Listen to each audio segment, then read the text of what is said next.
গোপালগঞ্জে এখনো ফ্যাসিস্টরা তাদের আশ্রয় কেন্দ্র হিসেবে গড়ে তুলেছে গোপালগঞ্জকে। আমরা বলেছি গোপালগঞ্জের মানুষকে, গোপালগঞ্জের সাধারণ মানুষের পাশে আমরা আছি। আমরা আহ্বান জানাতে চাই সরকারের কাছে, গোপালগঞ্জের কোনো একজন সাধারণ মানুষকে যাতে হেনস্থা না করা হয়, কিন্তু ফ্যাসিস্ট সন্ত্রাসী প্রত্যেককে ধরে ধরে গ্রেফতার করতে হবে। আমরা 5ই আগস্টের পরে বলেছিলাম সন্ত্রাসীদেরও মানবাধিকার আমরা বিশ্বাস করি। বিচারিক প্রক্রিয়া আওয়ামী লীগ ছাত্রলীগকে গ্রেফতার করতে হবে, বিচারে আওতায় আনতে হবে, কিন্তু আমরা দেখছি গ্রেফতার হচ্ছে না। গ্রেফতার হয়ে কোর্ট থেকে ছাড়া পাচ্ছে, বিচার প্রক্রিয়া যাচ্ছে না।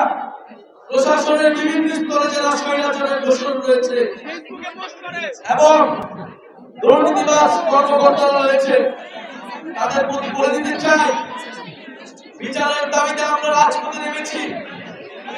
বিচার আদায় না করে আমরা রাজপথ থেকে উঠে যাব না। আর যারা রিফাইন্ড আওয়ামী লীগ বাংলাদেশে প্রতিষ্ঠা করতে চায়, গতকালকে রিফাইন্ড আওয়ামী লীগের রিফাইন্ড মুজিবের একটা ভাষণ এই দেশের জনগণ দেখেছে। মুজিববাদী সন্ত্রাসীদের 5ই আগস্ট আমরা পরাস্ত করেছি। আমরা এখন সময় দিচ্ছি আইনি ভাবে, শান্তিপূর্ণ ভাবে এই সকল সন্ত্রাসীদের গ্রেফতার করা হোক।